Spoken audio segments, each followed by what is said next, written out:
पूज्याय राघवेन्द्राय सत्यधर्मरथाय च भजतां कल्पवृक्षाय नमतां कामधेनुवे कृष्णाय वासुदेवाय देवकी नंदनाय च நந்தகோபகுமாராய கோவிந்தாய நமோ நமஹ. ஐந்தாவது வேதம் என்று போற்றப்படும் மகாபாரதம் பார்த்து வருகிறோம். இப்போ நியாயமாக கிடைக்க வேண்டிய பாண்டவர்களுடைய ஆஸ்தியை பலமுறை கேட்டும் தர தயாராக இல்லை துரியோதனாதிகள்.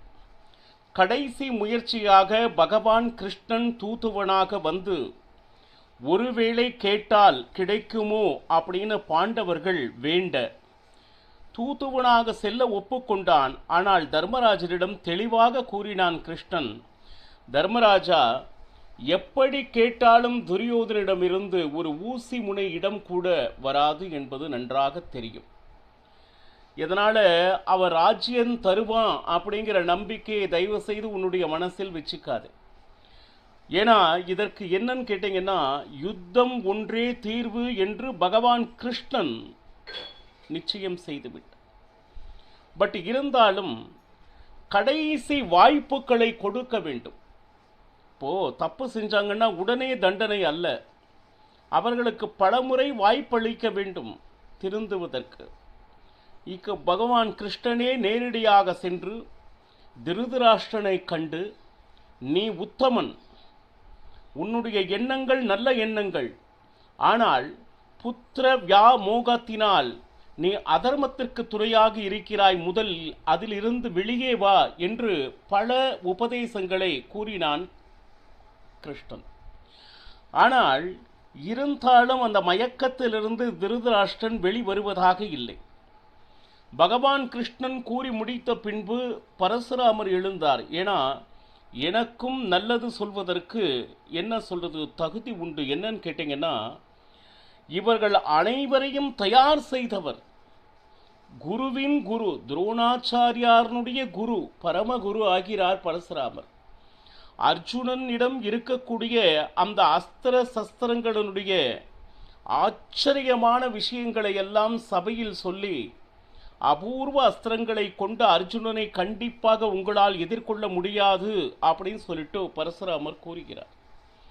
அதற்கு பின்பு கண்வ ரிஷிகள், அந்த கண்வ ரிஷிகள் எழுந்திருந்து மகனே என்று விழித்து துரியோதனன் மேலே அவ்வளவு பாசத்தோடு நல்ல விஷயங்களை எடுத்து கூறியும் பாருங்க, தொடை தட்டி பரிகசித்து சிரித்து அவமானப்படுத்தினான் துரியோதனன். இந்த காலத்தில் தாமாக தேடி வந்து நல்லது சொல்பவர்கள் அப்படின்னு துர்லபம். அப்படியெல்லாம் யாரும் நேரடியாக வந்து தாமாக நல்லது சொல்கிறார்களானா இல்லை என்றே சொல்ல வேண்டும். ஆனால் இவ்வளவு நல்லது சொல்பவர்களை அவமானப்படுத்துகிறாள் என்றான், அவன் சாவின் விளிம்பில் நின்று கொண்டிருக்கிறான் என்று பொருள். அப்போ நாரத மகரிஷி மீண்டும் எழுந்து நின்று துரியோதனாதிகளுக்கு நல்லது கூற ஆரம்பித்தார். இப்படியே வரிசையாக ஒவ்வொருவராக நல்லவற்றை சபையில் கூறத் தொடங்கினாலும் எதையும் அவன் செவிமடுக்க தயாராக இல்லை. இப்போ இந்த இடத்துல நாரத மகரிஷி கூறிக்கொண்டு வரும் பொழுது ஒரு அற்புதமான ஒரு கதாபாகத்தை கூறிக்கொண்டு இருக்கிறார். இப்போ என்னன்னு கேட்டீங்கன்னா,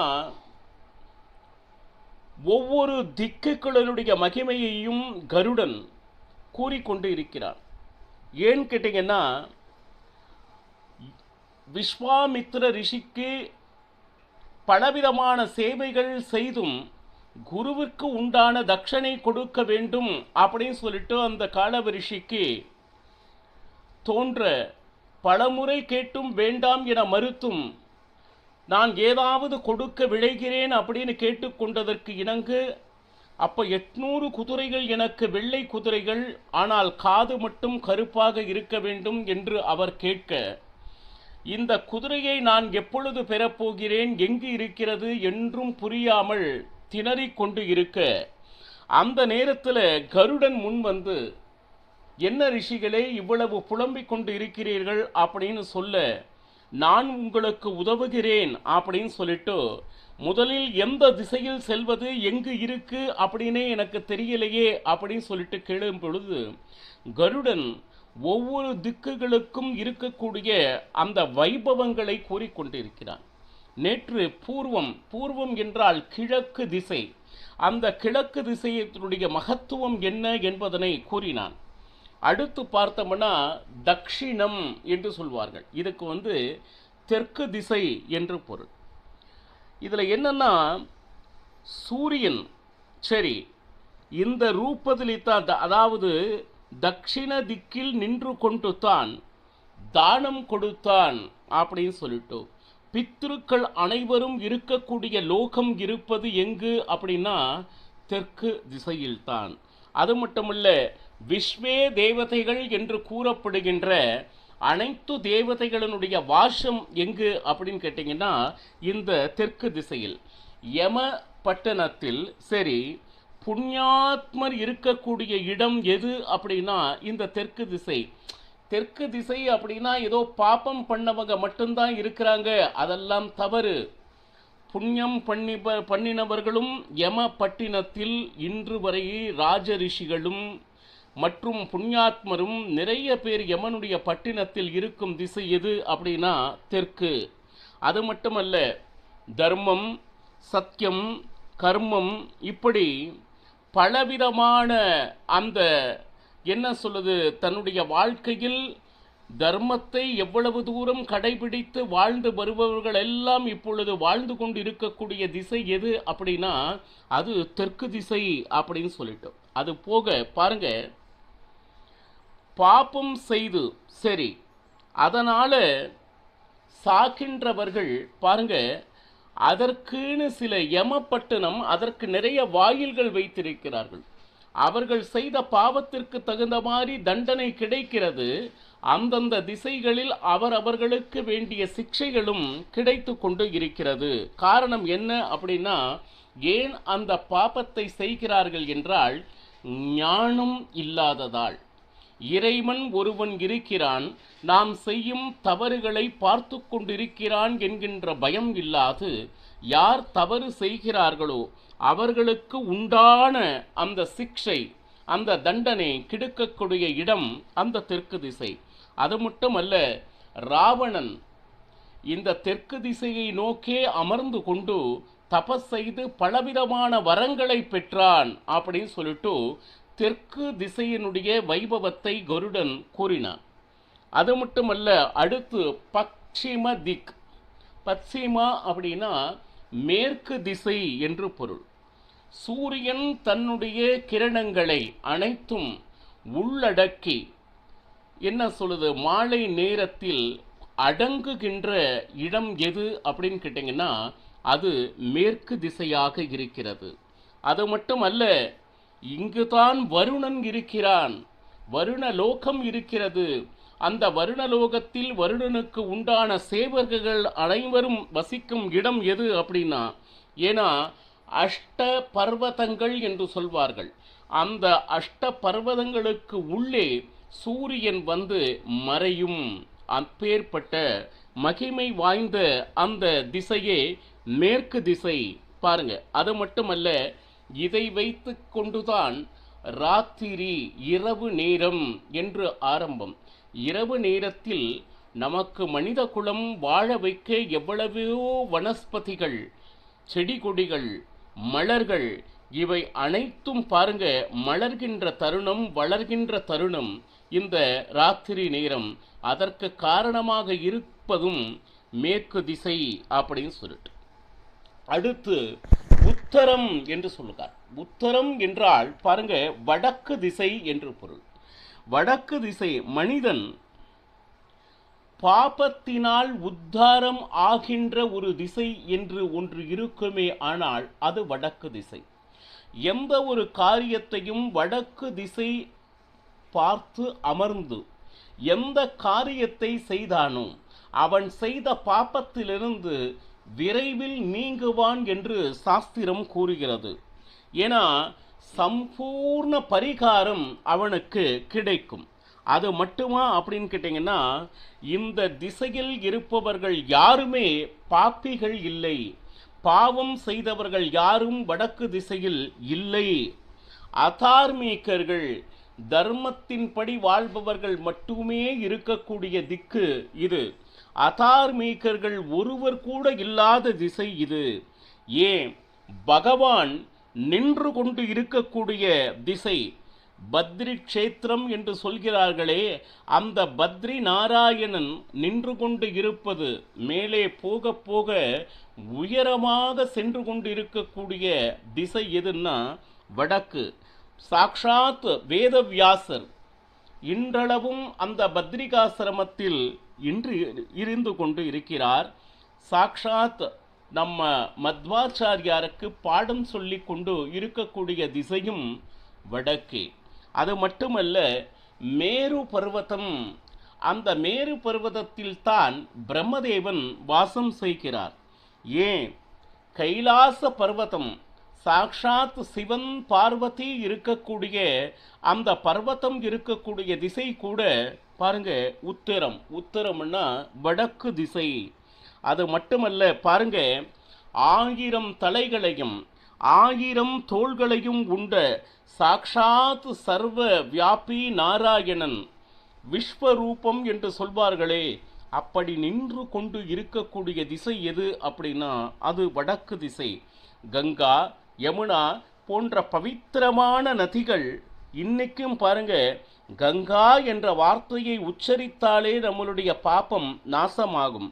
அப்பேற்பட்ட நதி இன்று போகிக் கொண்டு இருக்கக்கூடிய இடம் எது, திக்கு எது என்றால் அது வடக்கு திசை. அது மட்டுமல்ல, மேலே நீங்கள் செல்ல செல்ல ஒரு நிலையில் நீங்கள் காணாமல் போவீர்கள். அப்பேற்பட்ட திசை எது அப்படின்னா சாக்ஷாத் வடக்கு திசை.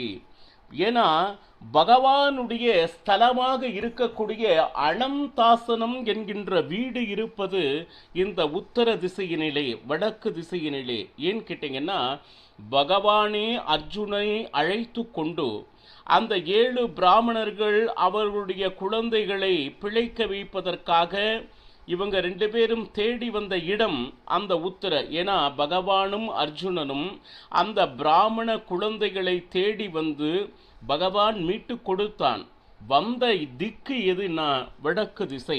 அது மட்டுமா அப்படின்னு கேட்டிங்கன்னா, பாருங்க காலவ ரிஷி பாருங்க இந்த 4 திசைகளினுடைய பெருமையெல்லாம் பகவான் கருடன் சொல்ல சொல்ல இதை அனைத்தையும் கேட்டுக்கொண்டிருக்கிறார்.